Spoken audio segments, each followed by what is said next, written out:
আজকে আমরা প্রবাহী তড়িতে কোষের সমবায় অংশটা আলোচনা করব। তাহলে আমরা এখন আলোচনা করছি তড়িৎ কোষের সমবায়।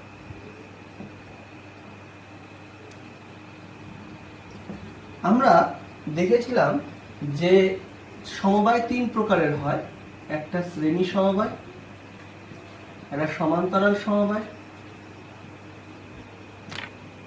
এবং আরেকটা হচ্ছে মিশ্র সমবায়। তাহলে আমরা প্রথমে শ্রেণী সমবায়টা আলোচনা করি। যদি আমরা একটা তড়িৎ কোষ বলি, তাহলে এই তড়িৎ কোষের দুটো তড়িৎদ্বার থাকে, একটাকে বলি প্লাস, একটাকে বলি মাইনাস, এবং এই তড়িৎ চালক বল ই, এবং প্রতিটি কোষের সঙ্গে একটি আভ্যন্তরীণ রোধ যুক্ত থাকে যাকে আমরা বলছি স্মল আর। তাহলে এক্ষেত্রে স্মল আর হচ্ছে কোষের আভ্যন্তরীণ রোধ। তাহলে এই টোটাল সংস্থা মিলেই হচ্ছে একটা তড়িৎ কোষ আছে। এবার আমরা কি করলাম, দুটো বিন্দুর মধ্যে এরকম একাধিক তড়িৎ কোষ, প্রত্যেকের একটা তড়িৎ কোষের নেগেটিভ প্রান্ত অন্য তড়িৎ কোষের পজিটিভ প্রান্তের সঙ্গে, মানে উল্টো প্রান্তের সঙ্গে যোগ করে দিলাম। এর ফলে কি হচ্ছে, একটা সমবায় তৈরি হচ্ছে। একে আমরা বলছি শ্রেণী সমবায়। এই শ্রেণী সমবায়ের ক্ষেত্রে আমরা ধরে নিচ্ছি যে এখানে মোট n সংখ্যক তড়িৎ কোষ রয়েছে, প্রত্যেকের তড়িৎ চালক বলের মান সমান এবং মানটা হচ্ছে ই, এবং প্রত্যেকেরই অভ্যন্তরীণ রোধ হচ্ছে স্মল আর, এবং এই গোটা সমবায়টার সঙ্গে একটি বাহ্যিক রোধ যুক্ত আছে যাকে আমরা অনেক সময় লোড বা ভার রোধ বলি। সেই রোধের মানটা হচ্ছে ক্যাপিটাল আর। তাহলে প্রত্যেকটি তড়িৎ কোষেরই তড়িৎ চালক বল ই এবং আভ্যন্তরীণ রোধ আর। তাহলে আমরা কি বলতে পারি যে এই দুটো তড়িৎদ্বারের মধ্যে বিভব প্রভেদ হচ্ছে ই, এই দুটো তড়িৎদ্বারের মধ্যে বিভব প্রভেদ ই, তার মানে মোট বিভব প্রভেদ কত? 2i। তাহলে এই রকম n সংখ্যক যেহেতু তড়িৎ কোষ রয়েছে, তাহলে এই গোটা সমবায়ের মোট তড়িৎ চালক বল সমান সমান n ইন্টু ই, এবং মোট আভ্যন্তরীণ রোধ n ইন্টু আর, এবং বাহ্যিক রোধ ক্যাপিটাল আর। তাহলে আমরা বলতে পারি এই বর্তনীর মধ্যে যে প্রবাহ মাত্রা, আমরা কি জানি I equal to V by R, এটা হচ্ছে সূত্র। তাহলে যেহেতু এখানে শ্রেণী সমবায়, তাহলে আমি I সাফিক্সে এস, এস মানে সিরিজ কম্বিনেশন। তাহলে এই গোটা বর্তনীর মোট বিভব প্রভেদ কত? n ইন্টু ই। মোট রোধ কত? মোট রোধ বলতে কোন রোধ? বাহ্যিক রোধ এবং অভ্যন্তরীণ রোধ। বাহ্যিক রোধ হচ্ছে আর, অভ্যন্তরীণ রোধ হচ্ছে n ইন্টু স্মল আর। তাহলে আমরা পেয়ে গেলাম শ্রেণী সমবায় যুক্ত একাধিক তড়িৎ কোষকে যখন আমরা রাখবো, সেক্ষেত্রে প্রবাহ মাত্রা সূত্র হচ্ছে এটা। এবার যদি এরকম হতো যে এখানকার তড়িৎ চালক বল E1, এখানকার E2, এখানকার E3, এখানকার E4, এবং এখানকার যদি En হতো, এবং আভ্যন্তরীণ রোধগুলো যদি R1 R2 করতে করতে Rn অবধি হতো, সেক্ষেত্রে আমরা বলতে পারতাম IS equal to summation EI, I equal to 1 to n divided by, এখানে কি আছে, এখানটায় মোট বাহ্যিক রোধ ক্যাপিটাল আর প্লাস মোট আভ্যন্তরীণ রোধ স্মল আর সাফিক্সে I equal to 1 to n। এটা হচ্ছে সূত্র। তাহলে আমরা এখানটায় শ্রেণী সমবায় নিয়ে আলোচনা করলাম। এখন আমরা আলোচনা করব যে এই শ্রেণী সমবায় করতে গিয়ে যদি আমি কিছু সংখ্যক তড়িৎ কোষকে উল্টো ভাবে যোগ করে দিই, তার প্রভাবটা কি হবে।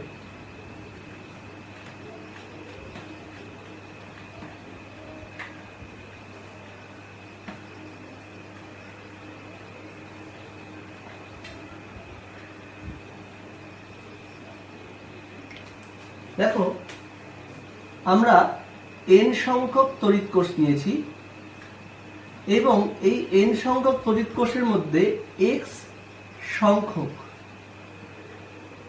কোষকে আমরা উল্টোভাবে যোগ করেছি।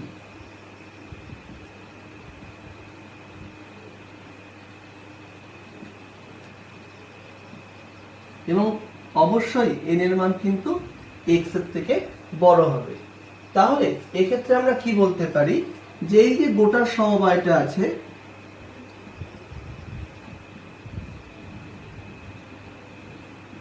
এই গোটা সমবায় ধরে নাও এতদূর অবধি ঠিক ছিল, এখান থেকে আমি উল্টোভাবে যোগ করে দিয়েছি। কতগুলো যোগ করেছি? সেই সংখ্যাটা হচ্ছে x। তার মানে এখান থেকে ভুলটা শুরু হয়েছে, তাহলে এখান থেকে এইটুকু ভুল আছে, তাই এইটুকু সংখ্যা হচ্ছে x। তারপর থেকে আবার ঠিক হয়ে গেছে।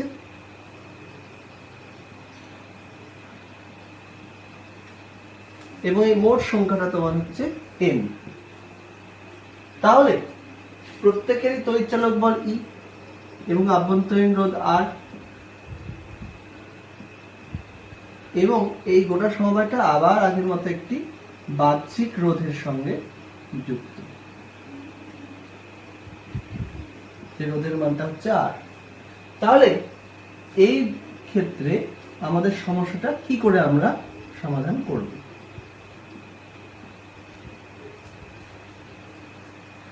মোট তড়িৎ কোষ n,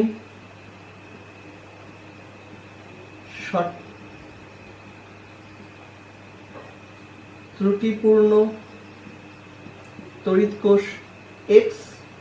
তাহলে ত্রুটিপূর্ণ মানে কি? বিপরীতভাবে যুক্ত। তাহলে ত্রুটিপূর্ণ তড়িৎচালক বল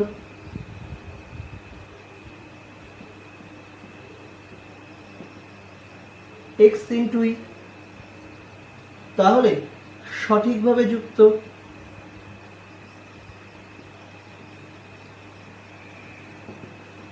n - x। তাহলে সঠিক বা ত্রুটিহীন তড়িৎচালক বল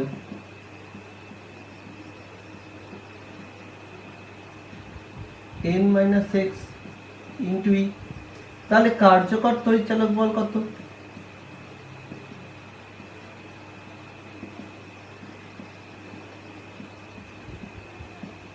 কার্যকর তড়িৎচালক বল দেখো, ত্রুটিহীন কত? n - x × E। কিন্তু শুধু এটা নেই তো, এর সঙ্গে ত্রুটিটাও আছে। তাই ত্রুটিটা কি হচ্ছে? বিয়োগ হচ্ছে, যেহেতু উল্টো ভাবে যুক্ত। তাই -xc। তাই কি দাঁড়ালো? n - 2x × E। তাহলে এটাই হয়ে গেল আমার কার্যকর তড়িৎচালক বল। এবার মোট আভ্যন্তরীণ রোধ।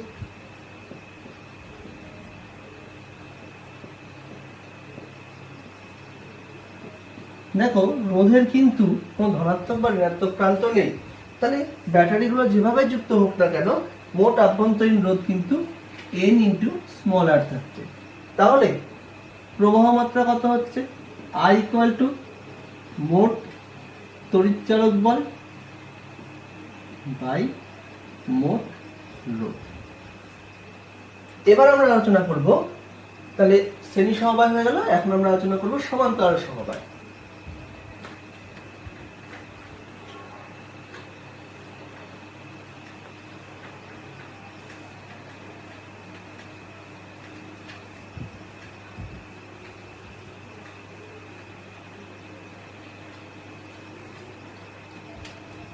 আমরা ঠিক একইভাবে n সংখ্যক তড়িৎ কোষে নিয়েছি। এই n সংখ্যক কোষের R হচ্ছে আভ্যন্তরীণ রোধ, তড়িৎচালক বল হচ্ছে E।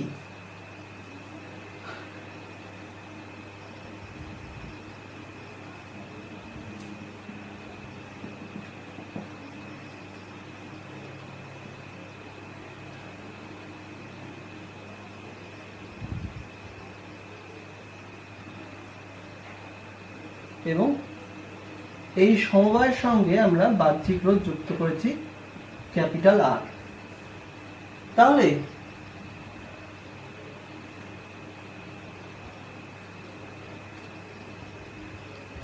দেখো, তাহলে এই যে এই প্রান্ত এবং এই প্রান্তের মধ্যে এই ব্যাটারিটা যে বিভব প্রভেদ তৈরি করছে হচ্ছে ই, এটাও তৈরি করছে ই।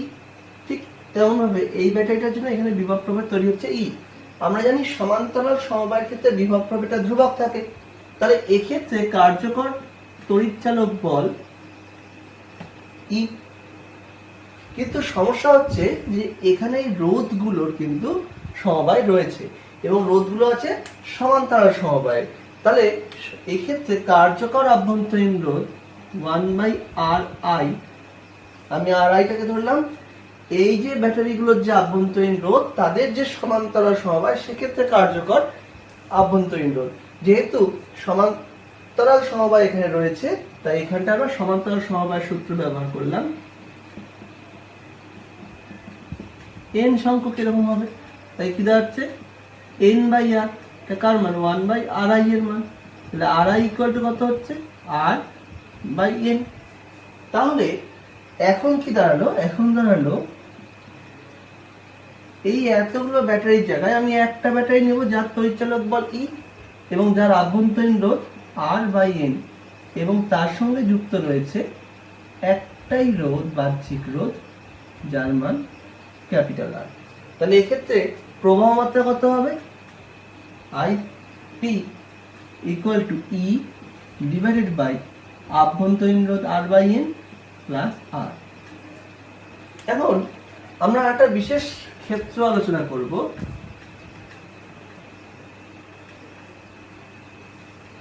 দেখো, আমরা শ্রেণী সমবায়ের ক্ষেত্রে প্রবাহ মাত্রা রাশিমালা পেয়েছিলাম IS equal to NE divided by n into small r plus r। আমরা একই ক্ষেত্রে যদি সমান্তরাল সমবায় যুক্ত করতাম সেক্ষেত্রে পেতাম IP equal to E divided by r/n plus capital R. সমীকরণটা যদি একটু সাজিয়ে নেওয়া যায় পেয়ে যাব NE divided by small r plus n into capital R. তাহলে কোনোভাবে সম্ভব যে অনেকগুলো ব্যাটারিকে শ্রেণী সমবায় যোগ করলাম, অনেকগুলো ব্যাটারিকে বা একই সংখ্যক ব্যাটারিকে সমান্তরাল সমবায় যোগ করলাম, দু ক্ষেত্রেই প্রবাহ মাত্রা কি সমান হতে পারে? দেখা যাক। তাহলে আমরা চাচ্ছি IS এবং IP টা সমান হতে হবে। যদি IS এবং IP কে সমান হতে হয় তাহলে NE divided by n into small r plus capital R কে NE divided by r plus n into capital R এর সঙ্গে সমান হতে হবে। তা দেখতে পাচ্ছ লবটা সমান আছে, তাহলে হরটাকে সমান হতে হবে nr plus r equal to r plus n into capital R. তাহলে n into small r minus r, n into capital R minus r। তাহলে n minus 1 into small r, n minus 1 into capital R. তাহলে কি দাঁড়াচ্ছে small r equal to capital R. তাহলে দেখো তোমরা পেয়ে যাচ্ছ যে যদি কোন একটা কোষের বা কোষগুলোর আভ্যন্তরীণ রোধ এবং বাহ্যিক রোধ সমান হয়ে যায় তাহলে তারা শ্রেণী সমবায় এবং সমান্তরাল সমবায়েও একই মানের প্রবাহ মাত্রা দেবে। এখন আমরা আলোচনা করব কোষের মিশ্র সমবায়। আরেকটা কথা একটু বলতে পারি যে এক্ষেত্রে দেখো আরেকটা কথা বলা যেতে পারে যে n এর মান যদি 1 হয়ে যায়, যদি n এর মান 1 হয়ে যায় তবেও দেখো সমীকরণের হর দুটো সমান হয়ে যাবে। সেক্ষেত্রেও কিন্তু শ্রেণী সমবায় এবং সমান্তরাল সমবায় একই প্রবাহ মাত্রা দেবে, যদিও সেক্ষেত্রে কিন্তু একটা মাত্র ব্যাটারি আমরা ব্যবহার করছি, তাই কোনো ধরনের সমবায় সেক্ষেত্রে হচ্ছে না। সমবায়ের ক্ষেত্রে কিন্তু একাধিক তড়িৎ কোষ থাকতেই হবে।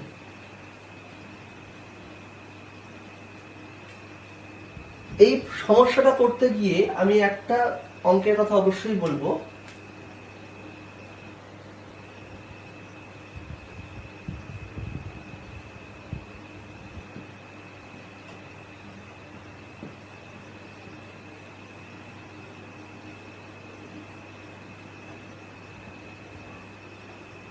খুব সুন্দর একটা অঙ্ক বলছে এই যে একটা বর্তনী আছে, একটা বর্তনীতে দুটো তড়িৎ কোষ যুক্ত আছে শ্রেণী সমবায়ে, দুজনেরই তড়িৎচালক বল এপসাইলন, একজনের আভ্যন্তরীণ রোধ R1, একজনের আভ্যন্তরীণ রোধ R2। বলছে কোন শর্তে প্রথম তড়িৎ কোষের বিভব প্রভেদ শূন্য হবে। আমি আবার বলছি, বলছে কোন শর্তে প্রথম তড়িৎ কোষের বিভব প্রভেদ শূন্য হবে। তাহলে এই সমস্যাটা আমরা কি করে করব? দেখো আমরা জানি E equal to V plus IR. তাহলে ভি ইকুয়াল টু কি হচ্ছে? ই মাইনাস আইআর। আমাদের সমস্যায় কি বলছে? প্রথম কোষের ক্ষেত্রে বিভব প্রভেদটা শূন্য হবে, তার মানে ভি এর মানটা শূন্য। তাহলে ই ইকুয়াল টু হতে হবে আইআর। এবার এই বর্তনীর ক্ষেত্রে প্রবাহ মাত্রা কত হবে? যদি এখানকার প্রবাহ মাত্রাকে আমি আই ধরি, তাহলে আই ইকুয়াল টু মোট তড়িৎচালক বল বাই মোট রোধ, তার মানে twice of epsilon by R1 plus R2 plus R। এটা হচ্ছে আই এর মান। তাহলে আমরা বসিয়ে দিই। প্রথম কোষের ক্ষেত্রে ই এর মানটা হচ্ছে epsilon equal to I. I এর মান হচ্ছে 2 epsilon by R1 plus R2 plus R into small r। তাহলে কি দাঁড়ালো? Epsilon R1 plus epsilon R2 plus epsilon R equal to epsilon R1। তাহলে 2 epsilon R1 equal two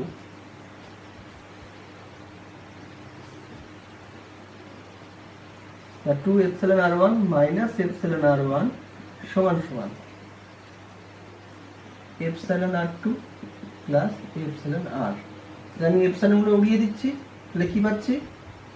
R1 equal to R2 plus capital R বা capital R equal two R1 minus R2। তাহলে যদি capital R এর মানটা R1 minus R2 হয়, সেই ক্ষেত্রে বা সেই শর্তে শুধুমাত্র প্রথম তড়িৎ কোষের বিভব প্রভেদ শূন্য হবে। এবার আমরা আলোচনা করব কোষের মিশ্র সমবায়।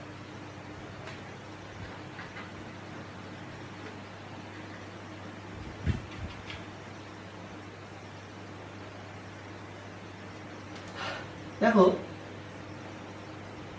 কোনো একটা শ্রেণীতে বা কোনো একটা বর্তনীতে n সংখ্যক কোষ আছে যারা পরস্পর একই সজ্জায় বা একই শ্রেণীতে সজ্জায়িত আছে, যাদের প্রত্যেকের তড়িৎচালক বল E এবং আভ্যন্তরীণ রোধ R। কিন্তু এই ধরনের একটা মাত্র সমবায় নেই। এই ধরনের একাধিক সমবায় আছে। আমরা ধরে নিচ্ছি এক একটা লাইনে n সংখ্যক কোষ আছে এবং এই ধরনের মোট n সংখ্যক শ্রেণী রয়েছে।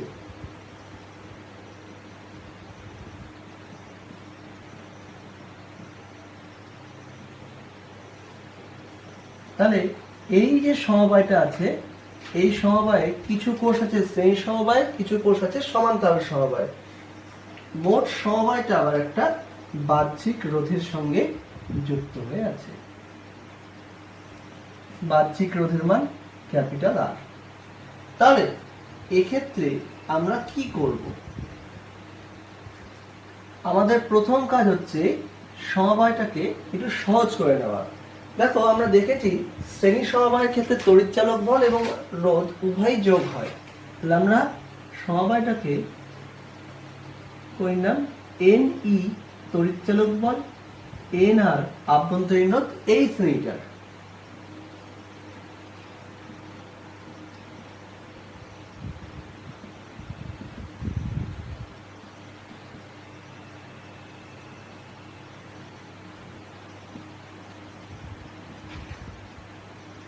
এবং এর সঙ্গে যুক্ত আছে সেই বাহ্যিক রোধ ক্যাপিটাল R।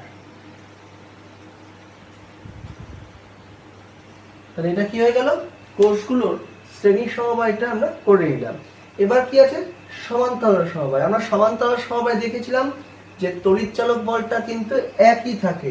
তাহলে এখানকার তড়িৎচালক বল তো একই আছে, মানে তড়িৎচালক বল হবে কার্যকর তড়িৎচালক বল NE। তাহলে কার্যকর আভ্যন্তরীণ রোধটা কত হবে? এই যে দেখো, এখানকার কার্যকর বা এখানকার যে রোধটা আছে আভ্যন্তরীণ রোধ NR, সেই NR এবং তার নিচের বা তার সঙ্গে সমান্তরালভাবে যুক্ত আরটা চেনার, এবং এইভাবে মোট m সংখ্যক কোষ সমান্তরালভাবে যুক্ত। তাহলে আমরা কি বলতে পারি, 1/rp ইকুয়াল টু 1/nr, আবার 1/nr, এরকম কতগুলো হবে m সংখ্যক। তাহলে কি দাঁড়াচ্ছে m/nr। এটা কার মান, 1/rp এর মান। তাহলে rp এর মানটা কত হচ্ছে nr/m। তাহলে এখন তাহলে কি হলো, এই বর্তনীটা সিম্পলিফাইড হচ্ছে এখানটায়। এবার এই বর্তনীটা সিম্পলিফাইড রূপটা কি হচ্ছে, যে একটাই ব্যাটারি বা একটাই তড়িৎ কোষ যার তড়িৎ চালক বল Ni, কিন্তু যার আভ্যন্তরীণ রোধ কত হচ্ছে nr/m। এখানটায় n হচ্ছে শ্রেণী সমবায়ে যুক্ত কোষের সংখ্যা এবং m হচ্ছে কতগুলো শ্রেণী পরস্পর সমান্তরালভাবে যুক্ত আছে, এবং তার সঙ্গে যুক্ত আছে একটা বাহ্যিক রোধ ক্যাপিটাল R। তাহলে এখন দেখো আমাদের বর্তনীটা খুব সোজা হয়ে গেল। তাহলে এখন প্রবাহ মাত্রা কত হবে, I ইকুয়াল টু মোট তড়িৎচালক বল বাই বাহ্যিক রোধ প্লাস আভ্যন্তরীণ রোধ। একটু যদি সাজিয়ে নিই, আমরা বলতে পারবো MNE divided by MR plus N into small r। তো এটা হয়ে গেল প্রবাহ মাত্রার শর্ত। এখন আমরা দেখব এই প্রবাহ মাত্রাটা কোন শর্তে সর্বোচ্চ হবে, মানে মিশ্র সমবায়ের ক্ষেত্রে কোন শর্তে প্রবাহ মাত্রা তার সর্বোচ্চ মান লাভ করবে।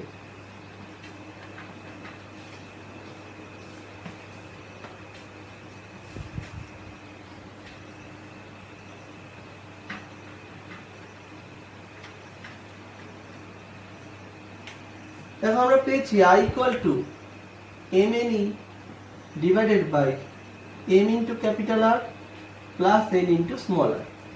তাহলে I যদি সর্বোচ্চ হতে হয়, তাহলে MR plus N into small r কে সর্বনিম্ন হতে হবে। তাহলে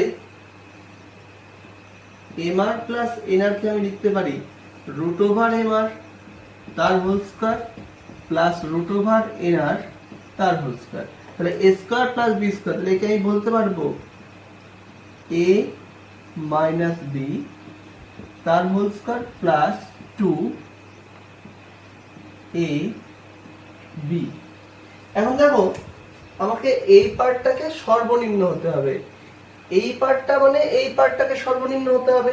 দেখতে পাচ্ছি যে এই পার্টটা কিন্তু সবসময় পজিটিভ হবে। কেন পজিটিভ হবে, রোধ কখনো নেগেটিভ হয় না, আর m আর n হচ্ছে সংখ্যা। তাহলে এই পার্টটা কিন্তু কখনোই নেগেটিভ হবে না, বা এর মান সবসময় পজিটিভ। তাহলে এর মানটা সর্বনিম্ন হতে গেলে কি হতে হবে, এই অংশটা, এটা একটা স্কয়ার টার্ম আছে, তাহলে এই টার্মটা কিন্তু অবশ্যই 0 বা তার বেশি হতে হবে। তাহলে যদি এই অংশটাকে বা প্রবাহ মাত্রাকে সর্বোচ্চ হতে হয়, তাহলে মোট রোধ বা রোধের এই পার্টটা বা হরটাকে আমাকে সর্বনিম্ন হতে হবে। এই পার্টটাকে বা হরটাকে সর্বনিম্ন হতে গেলে এই পার্টটা কখনোই হচ্ছে 0 হচ্ছে না, তাহলে এই পার্টটা কিন্তু 0 বা তার থেকে বেশি হতে পারে, 0 থেকে কম হতে পারে না। তার মানে যদি সর্বনিম্ন হতে হয়, একে এই পার্টটাকে কিন্তু অবশ্যই সবচেয়ে কম মানে 0 হতে হবে। তাহলে MR ইকুয়াল টু হতে হবে NR। তাহলে আমরা বলতে পারি I max, তাহলে এই যে প্রবাহ মাত্রা সর্বোচ্চ হবে কখন, MNE divided by MR plus MR। কেন MR, কারণ NR এর মানটা MR এর সঙ্গে সমান হয়ে যাবে। তাহলে কি দাঁড়াচ্ছে MNE ডিভাইডেড বাই 2MR।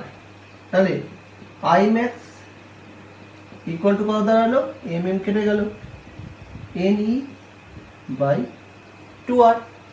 আবার দেখো আমরা বলতে পারি কি, এই সমীকরণ থেকে বলতে পারি N by capital R, N by capital R সমান সমান M বাই স্মল r। তাহলে এখান থেকে বলতে পারি I max equal to ME by 2 into small r। বোঝা গেল? এখন আমরা পড়বো কোষের, এখন আমরা আলোচনা করব ভোল্টমিটার ও অ্যামিটার সম্পর্কে। দেখো মিটার তোমরা শিখে গেছো হয়তো এতদিনে, মিটার মানে পরিমাপ।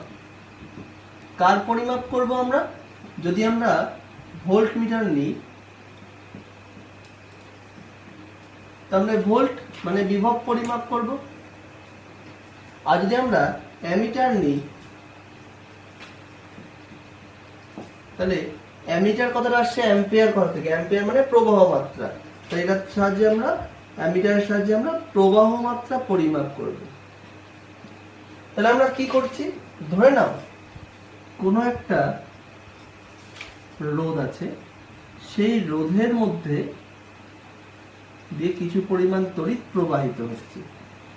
কতটা তড়িৎ প্রবাহিত হচ্ছে সেটি আমাকে পরিমাপ করতে হয়। আমরা কি করব, এই রোধের সঙ্গে যোগ করে দেবো একটা অ্যামিটার। আর এই রোধের বিভব প্রভেদ যদি পরিমাপ করতে হয় তাহলে আমরা যোগ করে দেব ভোল্টমিটার। তোমরা জানো বিভব প্রভেদ মানে কি, প্রান্তীয় বিভব প্রভেদ মানে দুটো প্রান্তে। দেখো সেই জন্য আমরা রোধের দুটো প্রান্তের সঙ্গে আমরা ভোল্টমিটারটা যোগ করেছি।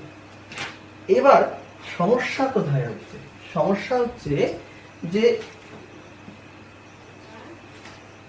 আমি একটা সংখ্যাগত উদাহরণ দিয়ে বোঝাচ্ছি। ধরুন একটা 10 ওহমের একটা রোধ আছে, সেই 10 ওহমের রোধের মধ্যে দিয়ে তড়িৎ প্রবাহিত হচ্ছে, তড়িৎটা হয়তো 2 অ্যাম্পিয়ার প্রবাহিত হচ্ছে। তাহলে এখানে বিভব প্রভেদ কত হওয়া উচিত? 20 ভোল্ট, এটা হওয়া উচিত। আমরা এবার কি করতে যাচ্ছি, আমরা চাচ্ছি এই বর্তনীটার বিভব প্রভেদ এবং প্রবাহ মাত্রা পরিমাপ করব। তাই যদি আমাকে বিভব প্রভেদ এবং প্রবাহ মাত্রা পরিমাপ করতে হয় তাহলে আমরা কি করব, এর সঙ্গে একটা অ্যামিটার যুক্ত করে দেব। কিন্তু এখানেই সমস্যাটা হয়ে যাচ্ছে যে যেহেতু আমি এখানে একটা অ্যামিটার যোগ করেছি তাহলে অ্যামিটারেরও রেজিস্ট্যান্স আছে। তাহলে এখন এই বর্তনীর তুল্য রোধ হয়ে গেল কিন্তু 10 প্লাস RA। তাহলে আমরা তাহলে বলতে পারি যে তাহলে এখানকার মোট যে 20 ভোল্ট বিভব প্রভেদ যেটা রোধে পাওয়া উচিত সেটা 20 ভোল্ট বিভব প্রভেদটা কোথায় পড়ছে? রোধ এবং অ্যামিটারে পড়ছে। তাহলে এই তাহলে এক্ষেত্রে তাহলে সমস্যাটা হয়ে যাচ্ছে, প্রবাহ মাত্রাটা কত দাঁড়াচ্ছে? I কত দাঁড়াচ্ছে? 20 বিভব প্রভেদ ডিভাইডেড বাই 10 প্লাস RA। এবং এই প্রবাহ মাত্রার মানটা কিন্তু লেস দেন 2 অ্যাম্পিয়ার, কারণ রোধ বেড়ে গেল। রোধ বেড়ে গেলে প্রবাহ মাত্রা কমে যাবে। আর একটা সমস্যা কোথায় হচ্ছে, আমরা এই বিভব প্রভেদ পরিমাপ করতে গিয়ে আমরা এর সঙ্গে একটা ভোল্ট মিটারে যোগ করছি। এবার ভোল্ট মিটার এবং এই রোধ পরস্পর সমান্তরাল সমবায়ে যুক্ত আছে। তাহলে এই যে প্রবাহ মাত্রা, I প্রবাহ মাত্রা যখন এখানে আসলো, সেই I প্রবাহ মাত্রা এবার কি হচ্ছে, দুটো রাস্তা পাচ্ছে। বিভব প্রভেদ এই ভোল্ট মিটারের মধ্যে দিয়ে যাচ্ছে ধরে নাও I1, আর রোধের মধ্যে দিয়ে যাচ্ছে I2। তাহলে এবার যে প্রবাহ মাত্রাটা রোধের মধ্যে দিয়ে যাচ্ছে সে কিন্তু I2। তাহলে এই I2টা কিন্তু আরো লেস দেন I। আইটা 2 এর থেকে কম ছিল, এখন কিন্তু আরো কম যাচ্ছে। তাহলে এখন এই বর্তনীতে মোট কত প্রবাহ মাত্রা যাচ্ছে, বা এই রোধের মধ্যে দিয়ে প্রবাহ মাত্রা কত যাচ্ছে, আমরা সমান্তরাল সমবায় সূত্র ব্যবহার করতে পারবো। I2 ইকুয়াল টু মূল প্রবাহ I into resistance of voltmeter by 20 plus resistance of voltmeter. এই সূত্র আমরা পেয়েছিলাম, I2 equal to I into R1 divided by R1 plus R2। তাহলে এখন এই বর্তনীতে বিভব প্রভেদ কত হলো? V equal to I2 into রোধ হচ্ছে 10, তার মানে 10 I2। দেখো এটা কিন্তু লেস দেন 20 ভোল্ট অবশ্যই হবে, কারণ প্রবাহ মাত্রা অনেক কমে গেছে। তাহলে অ্যামমিটার এবং ভোল্টমিটার আমরা ব্যবহার করছি বর্তনীর প্রবাহ মাত্রা এবং বিভব প্রভেদ পরিমাপ করার ক্ষেত্রে, কিন্তু সেক্ষেত্রে কিন্তু দুটো ক্ষেত্রে আমরা ত্রুটিপূর্ণ মান পাচ্ছি। এখন মানগুলো ত্রুটিহীন কখন হবে? আমরা ভোল্টমিটার এবং অ্যামমিটার ব্যবহার করব, কিন্তু তবুও আমরা ত্রুটিপূর্ণ মান পাচ্ছি। কখন বা কোন শর্তে আমরা ত্রুটিহীন মান পাবো? শর্ত একটাই, যদি ভোল্টমিটারের রোধটা অসীম হয় তাহলে এর মধ্যে দিয়ে কোনো প্রবাহ মাত্রা যাবে না, এবং যদি অ্যামমিটারের রোধটা শূন্য হয় তাহলে এই যে আর এর পার্টটা শূন্য হয়ে যাচ্ছে। তাহলে দেখো 20/10 মানে 2 অ্যাম্পিয়ার প্রবাহ মাত্রা আমরা পাবো। তাহলে এই জায়গা থেকে আমরা বলতে পারি যে আমরা ভোল্টমিটার এবং অ্যামমিটারের ক্ষেত্রে আমি এখানে ওদের লিখে দিয়েছি, ভোল্টমিটার ব্যবহার করা হয় সমান্তরাল সমবায়ে, অ্যামমিটার ব্যবহার করা হয় শ্রেণী সমবায়ে। ভোল্টমিটার, আদর্শ ভোল্টমিটার যদি হতে হয় তাহলে তার রোধটা হতে হবে অসীম, এবং যদি আদর্শ অ্যামমিটার হতে হয় তাহলে তার রোধটা হতে হবে 0। সাধারণত আমরা কি করি, আমরা কিছু মেগা ওহম মানে 10⁶ ওহম এই অর্ডারে আমরা উচ্চ রোধ ব্যবহার করি ভোল্টমিটারের ক্ষেত্রে, এবং অ্যামমিটারের ক্ষেত্রে 5 থেকে 10 অ্যাম্পিয়ার বা কখনো আমরা 20 অ্যাম্পিয়ার ব্যবহার করা হয়, সেটা হচ্ছে খুব নিম্নমানের রোধ, সেটা ব্যবহার করি। ফলে আমরা খুব কম ত্রুটিযুক্ত মান পাই, কিন্তু তবুও বলছি 0 ত্রুটিযুক্ত মান পাওয়া কিন্তু সম্ভব না। তাহলে আমরা যদি কোনো রোধের মান বের করতে চাই তাহলে আমরা ওহমের সূত্র জানি V = IR, তাহলে I = V/R বা R = V/I। তাহলে যদি আমাকে রোধ পরিমাপ করতে হয় তাহলে আমাকে হচ্ছে বিভবের মান এবং প্রবাহ মাত্রার মান জানতে হবে। বিভবের মান আমরা জানতে পারবো কার সাহায্যে? ভোল্টমিটারের সাহায্যে। প্রবাহ মাত্রার মান কার সাহায্যে জানতে পারবো? অ্যামমিটারের সাহায্যে। কিন্তু সমস্যা কোথায়? যখনই আমরা সাধারণ বা ডেইলি লাইফে যে ব্যবহার করা হচ্ছে ভোল্টমিটার বা অ্যামমিটার ব্যবহার করছি, সেগুলোর ক্ষেত্রে কিন্তু তাদের রোধ অসীম, মানে ভোল্টমিটারের রোধ অসীম না হয়ে উচ্চ হচ্ছে এবং অ্যামমিটারের রোধ 0 না হয়ে নিম্ন রোধ হচ্ছে। ফলে সেক্ষেত্রে বিভব প্রভেদ এবং রোধ উভয়ের পরিমাপেই ত্রুটি থাকছে। তাহলে মোট রোধের ত্রুটি কত হচ্ছে? ΔR/R = ΔV/V plus ΔI/I। তার মানে আমরা বলতে পারছি যে ত্রুটি কিন্তু অনেকটা বেড়ে যাচ্ছে। তাহলে কিভাবে ত্রুটিহীন ভাবে আমরা রোধ পরিমাপ করব সেটা আমরা আলোচনা করব আমাদের পরবর্তী ক্লাসে, যেখানটা আমরা KVL, KCL এবং তার সঙ্গে খুব ইন্টারেস্টিং একটা টপিক যাকে আমরা বলি হুইটস্টোন ব্রিজ ও মিটার ব্রিজ, সেগুলো নিয়ে আলোচনা করব। তখন আমরা আলোচনা করতে পারবো যে কিভাবে এই ভোল্টমিটার বা অ্যামমিটার ব্যবহার না করেও বা ভোল্টমিটার অ্যামমিটারের উপস্থিতিতেও আমরা কিভাবে ত্রুটিহীনভাবে রোধ পরিমাপ করতে পারছি। আজকে এইটুকুই আমরা আলোচনা করলাম। পরের দিনের আমরা এর পরের পাঠটুকু আলোচনা করব। এর মধ্যে তোমরা যা যা সমস্যা হবে কমেন্ট বক্সের মাধ্যমে আমাকে জানাবে।